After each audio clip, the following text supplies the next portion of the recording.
bom dia, amigos e amigas, que a maravilhosa graça de Cristo Jesus esteja com todos vocês, hoje e sempre, amém? Hoje é o nosso segundo encontro dessa série, ao redor da mesa, experimentando vida comunitária com Cristo Jesus, todos os textos sobre refeições em que Cristo Jesus intencionalmente está fazendo algo no Evangelho de Lucas. Semana passada nós conversamos sobre a temática da mesa da graça de Jesus. Graça essa que, como vimos, não deixa ninguém para trás. Graça que não exclui ninguém, graça que alcança o pecador. Jesus demonstra e nos ensina que sentar-se à mesa com alguém pressupõe intimidade e que a graça dele nos alcançando hoje nos chama a compartilhar a mesma graça em comum unidade. Em comum unidade. Aliás, esse é o tema de hoje, a mesa da comunidade de Jesus. A palavra comunidade é a junção de comum unidade. A mesa daqueles que estão unidos com, por, para algo em comum. E a igreja é esse movimento de pessoas que tem algo em comum, que está em torno de Cristo Jesus. Antes de entrarmos em nosso texto bíblico, eu chamo a sua atenção para você imaginar uma cena. Vamos fazer como as crianças fazem muito bem e nos ensinam, fazer o uso da imaginação. Imagine que você está num jantar muitíssimo chique, onde o anfitrião ele é um líder muito conhecido na região, no Brasil, e ele possui uma mansão numa área nobre aqui de Campinas, e você está lá nesse jantar como convidado, como convidada. E mais, nesse jantar terá a presença de um palestrante incrível e que todos os convidados estão comentando. Ele tem posições maravilhosas sobre o futuro e você está lá, ansioso naquela mansão, tendo a oportunidade de ouvir esse homem. Todos já estão sentados à mesa. De repente toca a campainha. Aí o anfitrião acha, será que tem alguém atrasado? Ninguém dá muita atenção, mas no meio daquele momento surge uma mulher naquela sala, uma nova visita, uma mulher que não está no dress code do evento.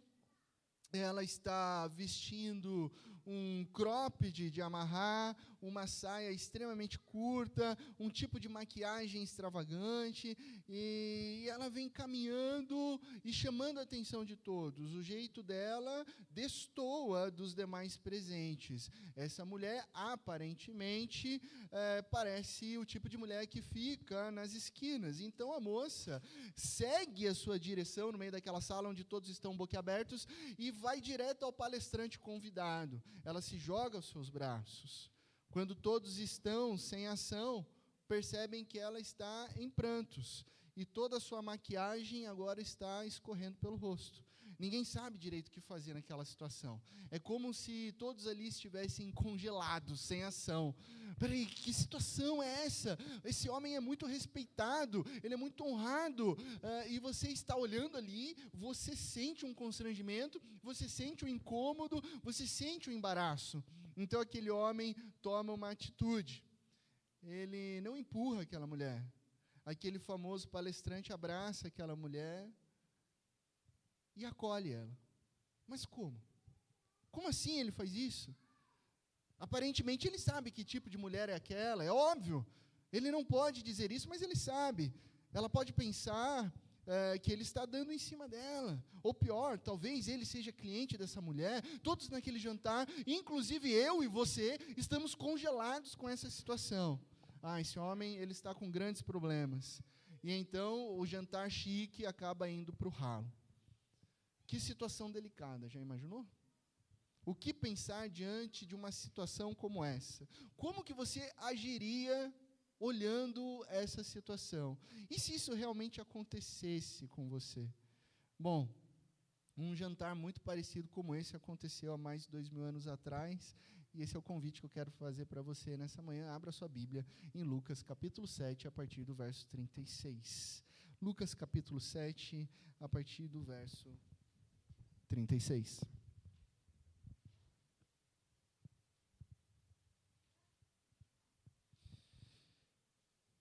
Diz o seguinte, a palavra de Deus: convidado por um dos fariseus para jantar, olha só que interessante, para jantar, olha a mesa aqui. Jesus foi à casa dele e reclinou-se à mesa.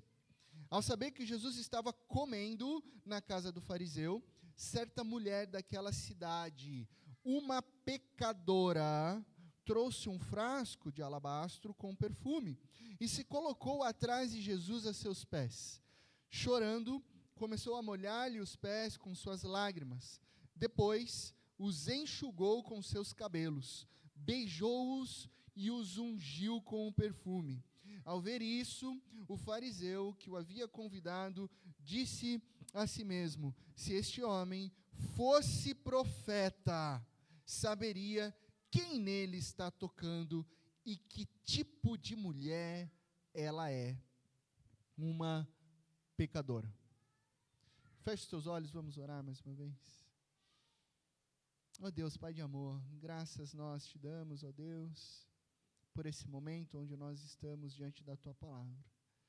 E pedimos, Santo Espírito, venha falar profundamente ao nosso interior, trazendo o verdadeiro significado de comum unidade.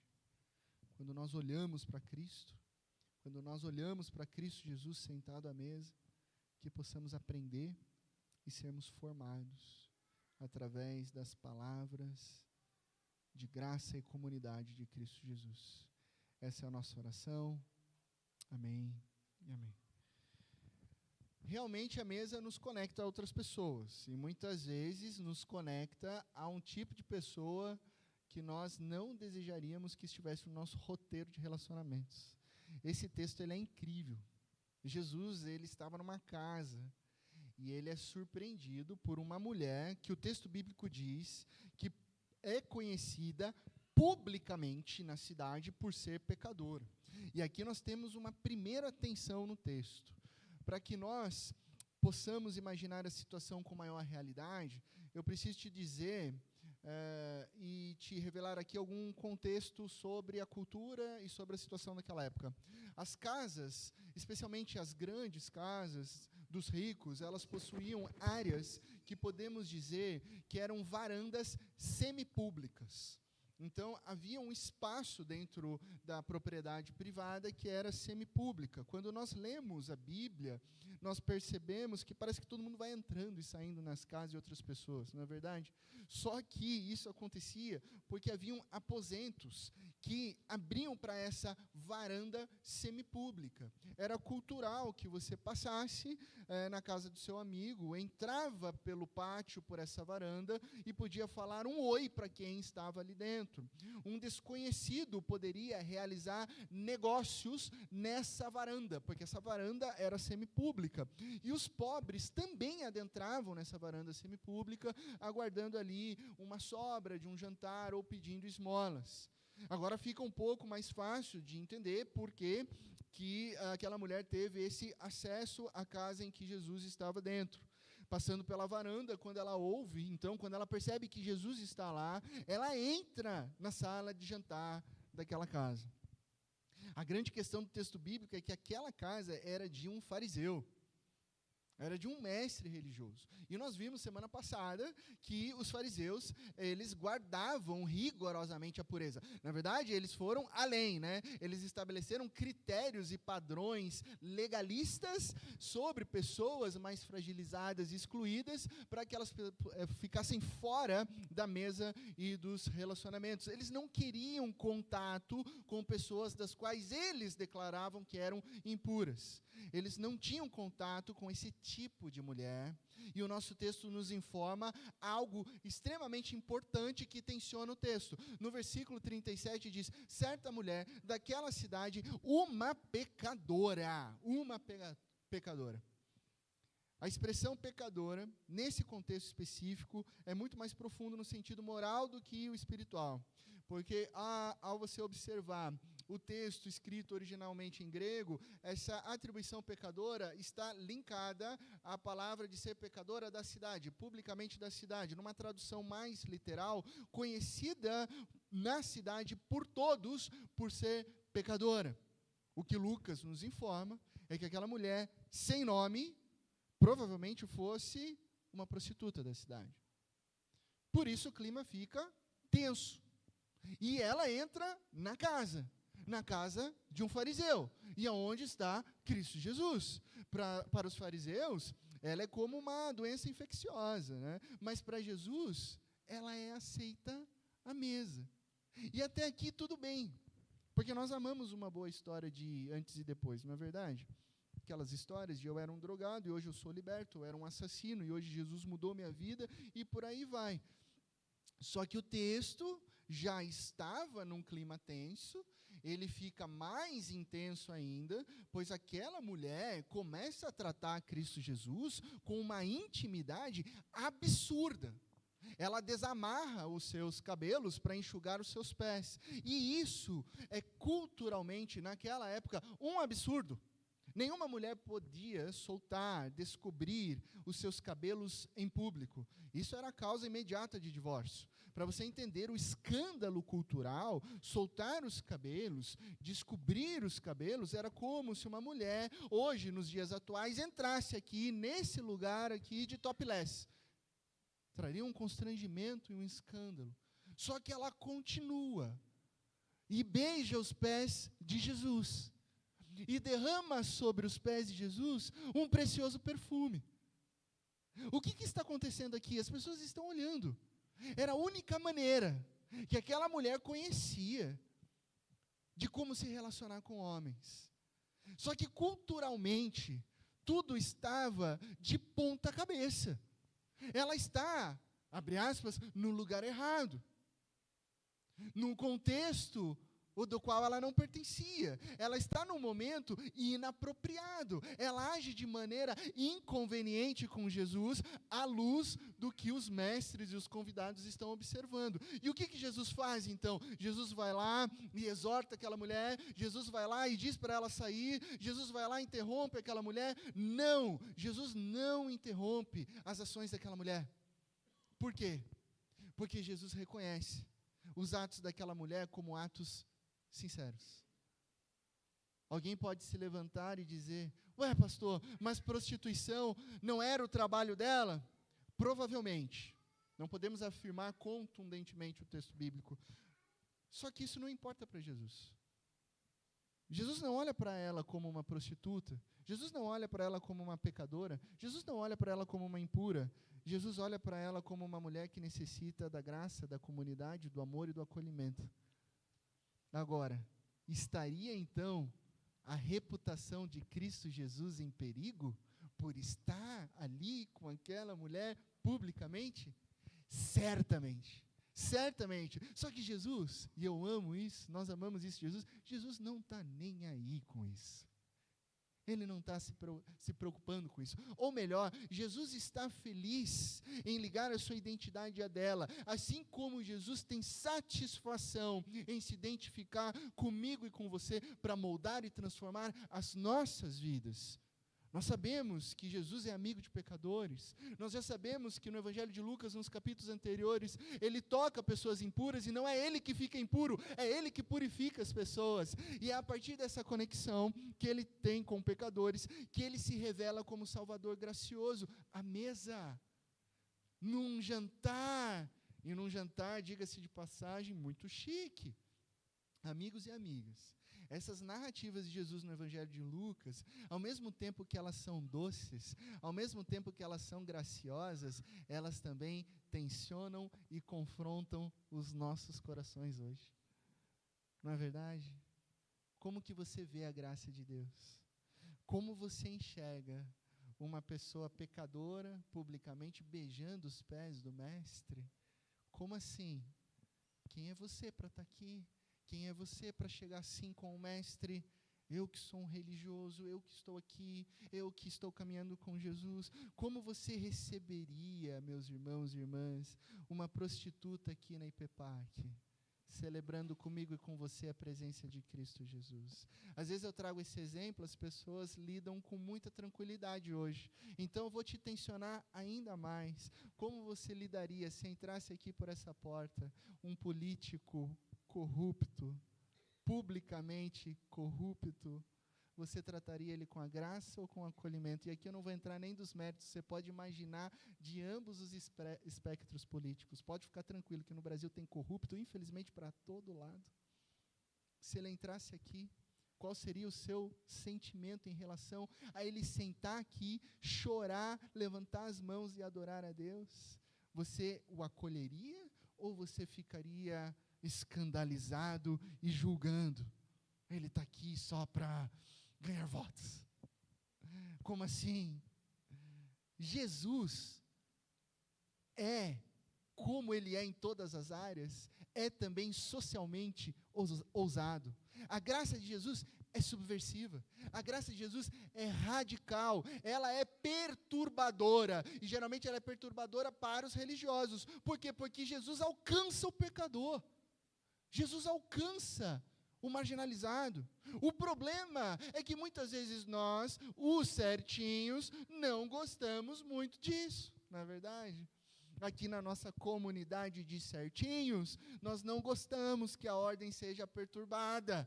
É muito confortável ficarmos na nossa zona de conforto. Nosso instinto é manter uma certa distância dessas pessoas marginalizadas, dessas pessoas impuras, e muitas vezes julgamos só pelo exterior.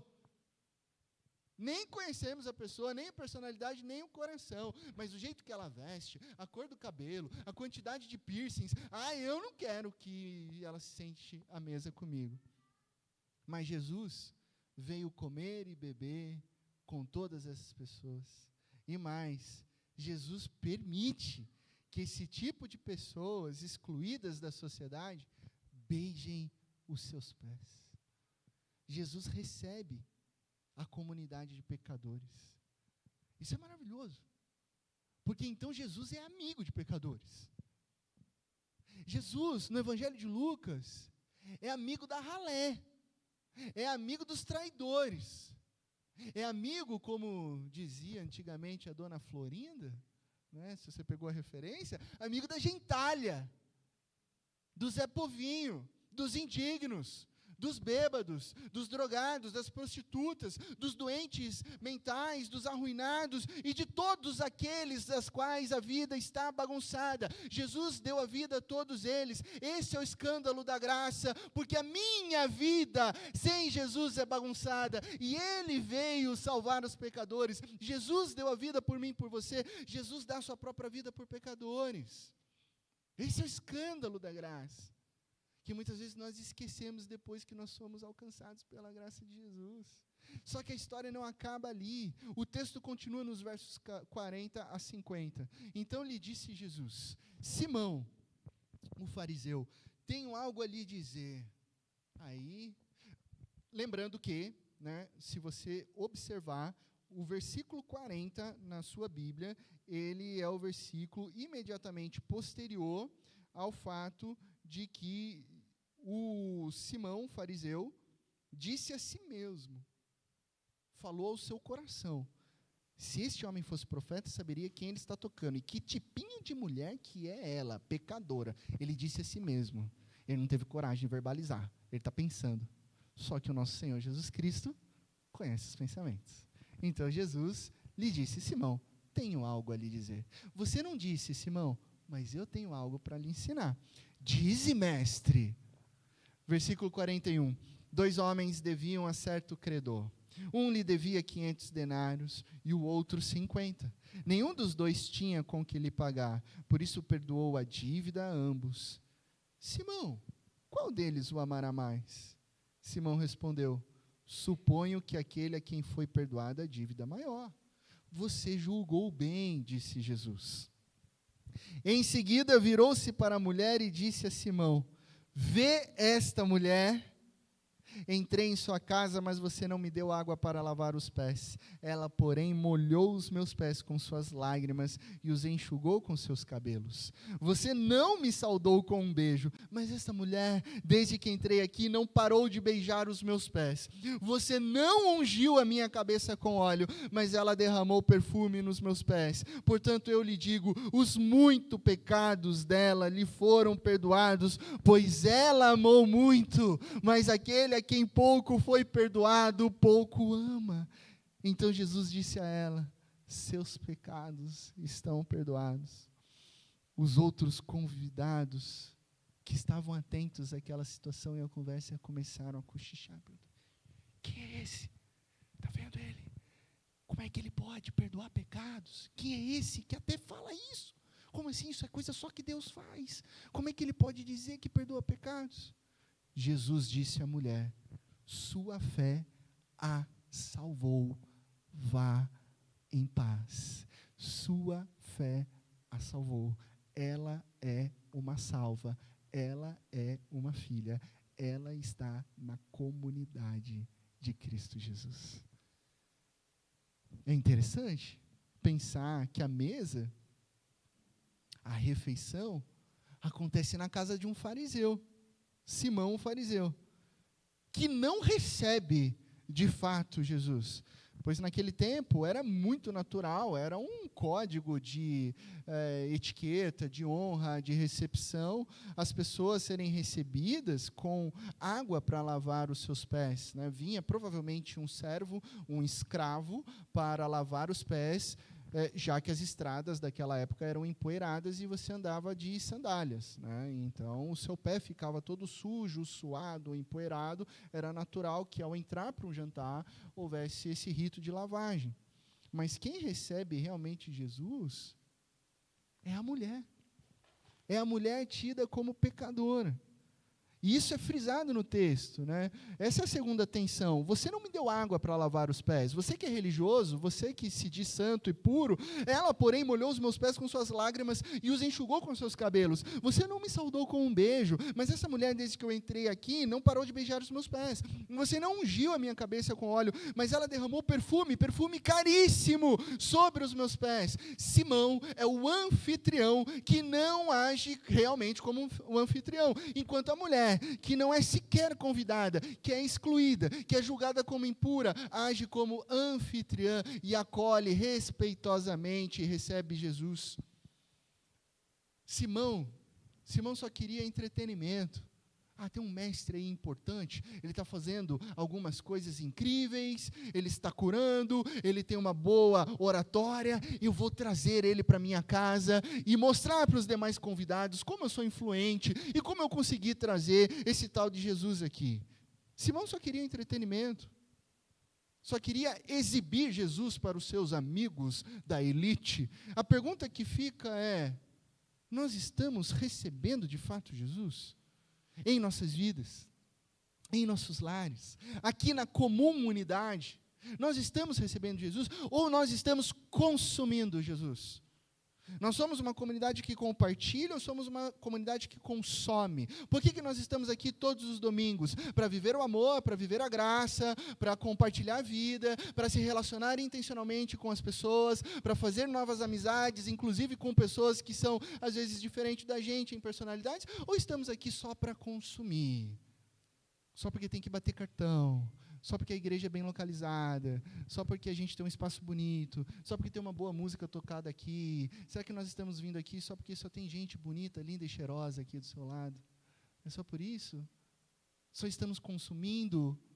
Nós estamos vindo aqui só porque tem um espaço do parquinho lá, minhas crianças conseguem ficar lá, isso é ótimo, e aí eu vou para casa, eu não me relaciono com ninguém, não converso com ninguém, não vivo o cristianismo, não vivo Jesus? Nós somos uma comunidade inclusiva ou uma comunidade exclusiva? Essas são as perguntas que nós devemos fazer, porque o que Cristo ensina é claro e simples. A mesa de Jesus inclui o marginal, inclui o pecador, é para todos os pecadores. A mesa de Jesus é para todos. Somos uma comunidade de pecadores salvos pela graça, porque se não fosse assim, eu não poderia estar aqui.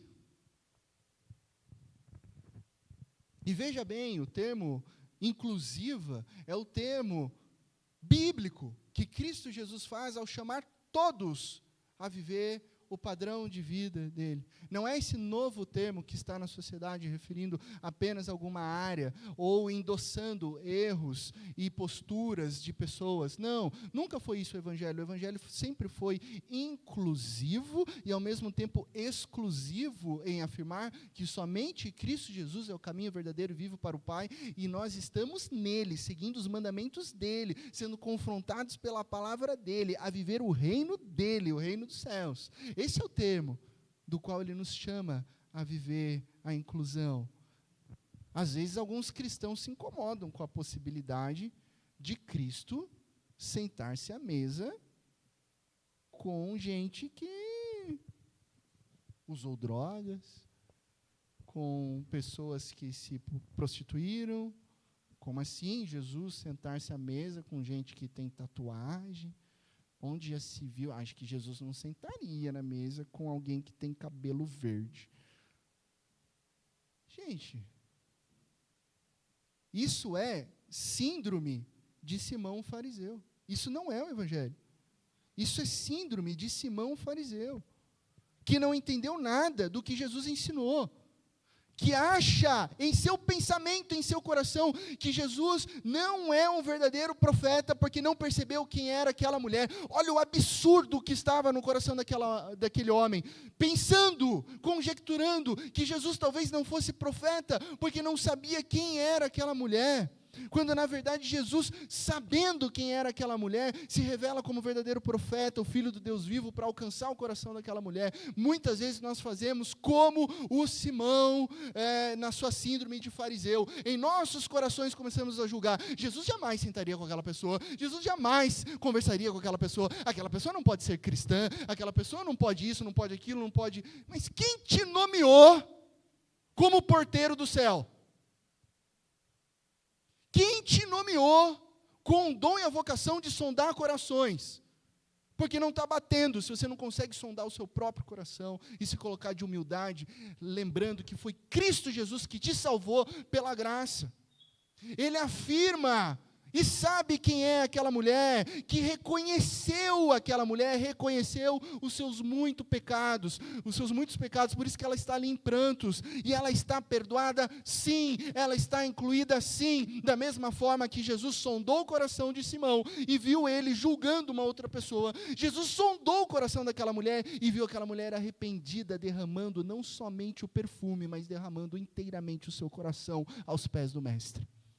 E ele diz, você está perdoada, você está inserida na comunidade dos filhos e filhas do Pai, ela está incluída à mesa de Cristo Jesus. Jesus é o Deus que sonda os corações.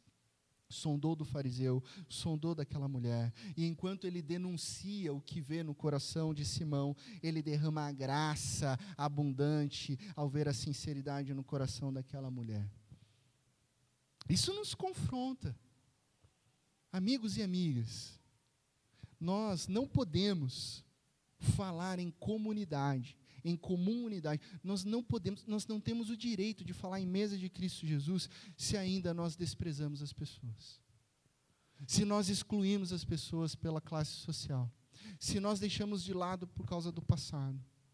Se nós desprezamos por qualquer outra coisa, nós não somos dignos de sentar à mesa de Cristo Jesus. Nós não podemos falar em comunidade se ainda nós julgamos as pessoas pela cor do cabelo, pela quantidade de tatuagens ou pela roupa que usa. Nós não podemos falar em comunidade se ainda queremos determinar quem é cristão e quem não é cristão pelo partido Y ou por defender o político X. Quando nós desprezamos alguém por ser pobre, por ser desorganizado, por ser promíscuo, socialmente inepto, nós estamos agindo como o fariseu Simão. E o pior de tudo isso é que desprezar pessoas é desprezar a graça de Deus. Eu te pergunto, quem sou eu para desprezar alguém? Eu te pergunto. Quem é você na fila do pão para achar que é melhor que alguém sem a graça de Jesus? Ah, porque eu Eu sou pastor, reverendo, mestre Laci Vieira de Campos Neto, presidente do Presbitério Metropolitano de Campinas, e nascido na IPB, e que desenvolve várias funções em nossa denominação. Aliás, eu quero deixar bem claro que eu não mato, não roubo e não fumo, e possuo uma família tradicional. Quando eu falo sobre Jesus, eu mudo a minha voz, eu mudo a minha postura, eu olho de cima para baixo e oro: ó soberano Senhor, tenha piedade desses pecadorzinhos. Só que Deus sabe quem realmente eu sou. Deus conhece realmente o meu coração. E, na verdade, o que eu sou é um pecador. Eu sou um pecador, um miserável homem pecador, talvez o maior pecador aqui nessa manhã. E se eu estou falando com vocês aqui nessa manhã, é porque eu reconheço que eu estou aqui por causa da graça de Cristo Jesus, que todos os domingos, enquanto tem uma abertura aqui, enquanto tem uma oração, eu tenho que subir aqui fazendo uma oração. Deus tem misericórdia de mim. Deus tem misericórdia de mim, Deus tem misericórdia de mim, porque se eu estou aqui podendo falar com vocês, é por causa da graça dele que habita em meu coração, é por causa da graça de Jesus que transformou a minha história, é a graça de Jesus, a presença do Espírito que sustenta a minha vida, que é o Cristo que habita em você, que é o amor leal, o amor recede de Deus, que habita sobre a sua história, e que nós somos e fomos atingidos pela maravilhosa graça de Jesus, e assim acontece diariamente. Essa é a beleza da comunidade de Cristo. Nós dependemos, vivemos, movemos e existimos pela graça de Cristo Jesus, a graça que nos transforma em filhos e filhas do Pai. E não importa como você foi encontrado, e sim, que foi encontrado por Jesus, e como você vive daqui para frente. Como você vive daqui para frente em Cristo Jesus. E assim esse corpo, essa igreja, onde o pastor de vocês é um miserável pecador, então esse corpo é desajeitado, esse corpo é bagunçado, esse corpo é meio derrubadinho, né? Mas é esse corpo que é alvo da graça subversiva de Jesus, que nos faz filhos e filhas, amados do Pai, que nos faz povo de Deus, que traz a beleza da comunidade ao redor da mesa de Cristo. Essa é a comunidade de Jesus, pecadores e pecadoras que foram perdoados e perdoados e que seguem a Jesus. Isso é igreja, onde nós não somos mais denominados impuros e estranhos, mas sim denominados santos, filhos e filhas que caminham juntos na formação de Cristo Jesus em nossos corações. Portanto, sentar-se à mesa da comunidade é viver o amor na prática, sabendo que não importam as nossas diferenças, os nossos erros, e nós vamos errar uns com os outros. Por isso a marca da igreja deve ser o perdão, a marca da igreja deve ser sempre o edificar uns aos outros, porque nós não somos perfeitos, mas Cristo Jesus, o amor dele é perfeito em nossos corações. Nós estamos no mesmo barco. O que nos é comum e o que nos mantém unidos é a salvação pela graça de Cristo Jesus. Já frisamos aqui que sentar-se ao redor da mesa pressupõe intimidade. E agora, hoje, aprofunda a nossa comum unidade. Estarmos em comunhão, na mesma união. A Isabela trouxe o aviso sobre o Amigos do Reino. É a programação, o evento principal do ano que enfatiza os nossos relacionamentos, a comum unidade. A pergunta é, nós vamos viver isso uma vez só por ano? Por que nós não estamos vivendo mais e mais isso ao longo dos dias, dos meses, das semanas? Eu vou te dar alguns dados aqui que eu colhi através do nosso contexto brasileiro. Não sei se você sabe, mas 33% das famílias não comem mais juntas. Isso é um dado de 2023. Eu acredito que esse número cresceu de uma maneira alarmante. Mais de 70% come assistindo televisão ou celular, o que significa que está comendo sozinho, não importa se tem outras pessoas à mesa. Se você está com o celular à mesa, você está dentro da sua individualidade, né? O que é uma tremenda falta de respeito, inclusive. Mais de 50% das pessoas preferem não receber amigos em casa. Assim, eu não quero abrir a minha casa para ninguém. Eu prefiro, não quero. E 31% só usam mesa em festas de Natal e Ano Novo. Ou a mesa está de enfeite, ou, pasmem, a maioria das casas e apartamentos dessa geração não possuem mais a mesa de jantar. Fiz aquela pesquisa, né, nos sites casabril.com.br, casajardim.globo, alguns sites de arquitetos, para ver o que o pessoal estava desenhando, e descobri que a mesa foi deixada de lado. É uma bancadinha e está tudo certo. Porque come na sala, come no sofá, come individualmente. Um come um horário, o outro come outro horário, não precisa mais de mesa. Compra uma montável e chega no Natal e monta. Conclusão, a família moderna dispensou a mesa. Só que sem perceber que com isso foi dispensado o poder da comunidade. Por que eu preciso de comunidade se eu tenho Netflix? Por que eu preciso de uma comunidade se eu posso comercializar a hospitalidade? Eu posso comercializar o entretenimento relacional? Como assim comercializar a hospitalidade, pastor? Eu vou fazer uma pesquisa rápida aqui, talvez muitos já tiveram essa experiência. Quem aqui já tomou qualquer bebida que seja na cafeteria Starbucks? Levante sua mão. Starbucks, legal, maioria. Já tomou um cafezinho lá, seja um frappuccino, um café, ou qualquer outra coisa que você escolheu só para que escrevesse o seu nome no copinho, né? Todo mundo tem essa primeira experiência lá, e é um sucesso essa cafeteria. E muitos se perguntavam, será que o sucesso é porque se escreve o nome no copinho? De acordo com o sociólogo Ray Oldenburg, trata-se de um terceiro lugar, porque não é a casa e nem o trabalho. É um terceiro lugar. A Starbucks, as pessoas vão lá em busca de uma atmosfera social acolhedora, onde o cenário da cafeteria, de alguma forma, une as pessoas. As pessoas estão indo para as cafeterias, buscando um espaço acolhedor para unir com outras pessoas. Gente, não estou aqui contra Starbucks ou contra cafeterias.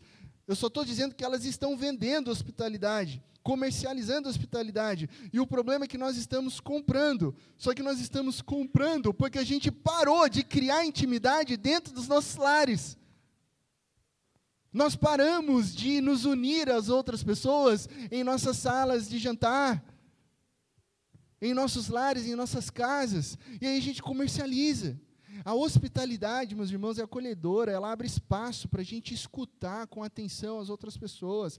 As refeições, naturalmente, desaceleram as pessoas.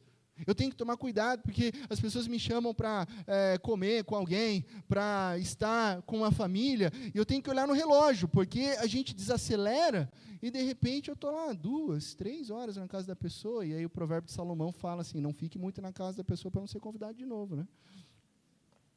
Palavras de sabedoria, então tem que ter um limite, né? Então, o pastor está indo e tal, daí fica mais um pouquinho, vou pôr mais café, aí eu fico, né? Mas o fato é que desacelera. Um café na cafeteria, 10, 15 minutos. Um café ao redor da mesa no seu lar, opa, vamos conversar? Como é que você está? O que você está fazendo? Em alegria, às vezes compartilhando lágrimas. As refeições nos orientam a construir relacionamentos pessoais. E Jesus nos ensinou isso. É no ritmo desacelerado. Pode passar mais um, por favor. É no ritmo desacelerado da mesa que os relacionamentos são construídos. As almas são moldadas e descobrimos o verdadeiro significado de comum unidade. A mesa é uma experiência comunitária. Por isso ela deve ser prioridade na sua família. Depois eu posso compartilhar com você outros estudos relacionados do poder da mesa com as nossas crianças, com os nossos filhos. Existe uma estatística dos nossos filhos, entre 70% dos nossos filhos que simplesmente almoçam com os pais, eles têm a menor probabilidade de, na fase da adolescência, se envolver com drogas, enquanto que os outros, que não se sentam à mesa, o contrário é verdadeiro, eles podem se envolver com drogas. E por quê? Qual que é o segredo disso? É porque na mesa ele conversa com o pai, na mesa ele conversa com a mãe, na mesa você pergunta para o filho, e aí, como está a sua vida? O que você fez na escola? Como é que foi o intervalo? Você usa o momento da mesa para trazer relacionamento e construir. Para construir, tá? Não é para você trazer o seu filho na mesa e perguntar como é que está a nota de matemática. Não, senão ele não vai querer sentar à mesa com você. Você vai perguntar sobre a nota em outro momento. Mas na mesa, no almoço, e aí, filho? Como é que foi a tua escola hoje? Você conversou com quem na hora do intervalo? E aí, aquela sua amiga que estava doente, ela voltou para a escola? Você conseguiu mandar um recadinho para ela? Você constrói relacionamento. E aí, que música que vocês estão escutando? Qual que é a gíria, né? Aí você fica parecendo um tiozão conversando com seu filho, porque na verdade você é, né? Na verdade você está em outra geração, né? Aí seu filho fica falando que você é cringe, que um monte de coisa. Esses dias a Isabela deu uma bronca em mim, porque onde já se viu colocar legenda no Instagram, nos stories. Eu falei, eu não posso escrever? Não, pai, é só foto que põe nos stories. Ninguém escreve tomando café na cafeteria. Ninguém escreve... Vai entender, né? Vai entender. Ninguém marca as pessoas com arroba mostrando. Clica nos 3 pontinhos e marca escondido. Mas, enfim, né, a gente vai conversando e criando relacionamentos. A mesa é isso. Tenha tempo com as suas crianças, tenha tempo com os seus irmãos, tenha tempo com a mesa com os seus pais. Com os seus pais. Pai e mãe, naturalmente, no curso da vida, tem um tempo em que a gente pode aproveitar. Invista nisso. Honre eles. Tenha tempo com mesa. Tenha tempo com seus amigos. A amizade se constrói e se mantém com intencionalidade. Você começa a esquecer de estar à mesa com seus amigos, a amizade vai esfriando. Tenha tempo de mesa aqui em comunidade. Nós precisamos praticar essa vivência em comunidade. E, claro, a gente vai descobrir que na teoria é fácil, mas que na prática, quando nós comemos juntos, descobrimos que somos pessoas reais, com problemas, com os seus defeitos, com as suas personalidades difíceis, né? Ai, porque, nossa, eu gosto muito de tal pessoa, da IP Park, mas ela tem uma personalidadezinha, né? Ela tem, e você também. Todos nós temos, né? A gente descobre isso e se ama, porque é exatamente a mesa que também desistimos dos nossos ideais orgulhosos e aceitamos a verdadeira comunidade em sua fraqueza. Fraqueza essa que se torna forte pela vida, morte e ressurreição de Cristo Jesus. E Ele nos chama a amar a comunidade, a viver em comum unidade, sentarmos ao redor da mesa de maneira honesta, sincera, tendo a comunhão de Cristo Jesus sobre nós. Isso significa o corpo de Cristo Jesus. O pastor e teólogo alemão Dietrich Bonhoeffer, ele disse a seguinte frase a respeito da comunidade: a comunidade cristã não é um ideal que temos de realizar, mas uma realidade, é uma realidade criada por Deus em Cristo, da qual nós podemos participar. Sabe, não é algo que você tem que projetar, construir, e inventar, e desenvolver. Não, é uma realidade da qual você é convidado a participar. Isso é maravilhoso, porque nos ensina que viver em comunidade não é ficar reclamando das pessoas, mas sermos gratos às pessoas. Louvar a Deus pela vida das pessoas, porque é a graça de Jesus que nos perdoa, que nos une. Então, sentar-se ao redor da mesa da comunidade é uma oportunidade de moldar e de ser moldado pela comunidade. Porque todo relacionamento é formativo. Cada refeição que eu participo junto com você, nós saímos, cada um, com um pouquinho do outro. Esse é o poder de uns aos outros nas Sagradas Escrituras. E é isso que Jesus faz com aquela mulher pecadora. Ao deixar ela entrar na casa e assim ungir os seus pés, Jesus a inclui ao redor da mesa. E ao fazer essa inclusão, Jesus faz com que a vida dela seja transformada. Jesus faz com que os marginalizados deixem de ser marginais. Faz com que os solitários deixem de ser solitários. Faz com que os estrangeiros deixem de ser estrangeiros. Jesus faz com que estranhos se tornem amigos. Jesus faz com que pecadores, agora perdoados, se tornam filhos e filhas. E esse é o nosso chamado. Sentar-se à mesa da comunidade de Jesus. Isso significa que ninguém se senta sozinho. Que você não pode se sentar sozinho. E que a hospitalidade, obviamente, gera custos. Claro que tem que ter intencionalidade. É claro que a gente vai sair da nossa zona de conforto. Você receberá pessoas na sua casa. Eu tenho que arrumar, pelo menos dar um jeitinho, varrer e tal. Tem que. É maravilhoso isso. Nós fazemos isso. Você investirá tempo com pessoas de personalidade diferente da sua. Sim, vai ser diferente. Tem conversa que flui, tem conversa que demora um pouquinho para fluir. É natural que alguém, eventualmente, na sua casa, vai derramar vinho no seu tapete novo. no meio do jantar, manchando ele todinho, e aí você vai olhar, vai sorrir, mas você não vai se estressar, porque Cristo Jesus não se estressou em manchar a cruz dele com o próprio sangue dele para morrer por mim e por você. É isso que você vai lembrar na hora. Eu não vou me estressar, porque Cristo Jesus manchou o madeiro com o seu próprio sangue para me incluir na comunidade dos santos. Porque ao redor da mesa oferecemos amizade e celebramos vida. Isso que realmente importa, viver a graça de Deus, uma nova vida e uma vida relacional. Concluindo, Jesus diz a Simão: está vendo essa mulher? É maravilhoso isso que Jesus faz. Uma mulher que lava os seus pés com as suas lágrimas, enxuga com seus cabelos. Uma mulher que beija os pés de Jesus e derrama perfume sobre eles. E Jesus pergunta para Simão: você está vendo essa mulher? Por que Jesus faz essa pergunta? A pergunta de Jesus não é se Simão viu com os olhos físicos aquela mulher. Porque claro que ela estava ali, inclusive gerando uma tensão em todos os convidados ali. Mas Jesus está perguntando como ele a viu.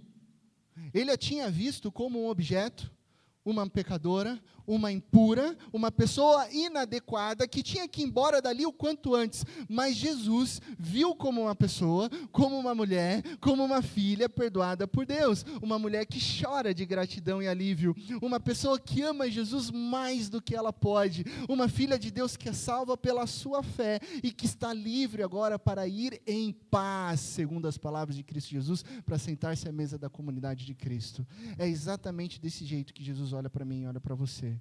E é desse jeito que Ele nos chama a olharmos uns para os outros, dessa maneira graciosa para a comunidade. E é somente com esse olhar de amor, com esse olhar de perdão e graça, nós podemos nos sentar ao redor da mesa da comunidade de Cristo Jesus. Só assim. Que Deus te abençoe, na mais absoluta certeza de que em Cristo Jesus todas as coisas ficarão bem. Amém? Lição prática de vida. Se esse texto já é uma atenção para todos nós, olha essa lição. Sente-se ao redor da mesa com alguém da IP Park, tá? E você vai sentar-se à mesa, você vai fazer convite, você vai preparar um jantar, você vai... Lembrando que preparar algo para comer demonstra ainda mais carinho e acolhimento. Mas eu não sei cozinhar, pastor. Não, tudo bem, pelo menos você faz uma sobremesa ali. Eu não sei fazer uma sobremesa, pelo menos você faz o suco. Você fala, eu fiz o suco. Né? Peguei o tangue, abri e joguei. Mas você fez, você preparou. Né? Sabe aquele curso de mesa posta, né, que agora está tão em alta? Esse curso de mesa posta não serve para você fazer a mesa posta, tirar a foto dela vazia e pôr no Instagram. Sabia que mesa posta é para trazer gente para bagunçar a mesa posta? É para isso que ela serve. Então, é isso que você vai fazer. E você vai enviar uma foto muito bonita do momento. Vai ter um momento que você vai tirar um selfie, você vai tirar uma foto com o pessoal na sua casa, e você vai enviar para nós. Pode enviar para o celular da Igreja Presbiteriana do Parque, que tem um número lá no nosso Instagram, Presbiteriana do Parque. Por quê? Porque ao enviar essa foto, nós iremos postar no nosso Instagram como incentivo para as outras pessoas na vida comum, unidade. Você vai colocar lá um hashtag, pode postar no seu Instagram também, marca a gente, que a gente reposta. Hashtag Presbiteriana do Parque, hashtag ao redor da mesa, para que a gente incentive outras pessoas e a gente vai fazer o Instagram, como diz os jovens, flodar, né? Flodar de mensagens e de fotos de pessoas ao redor da mesa.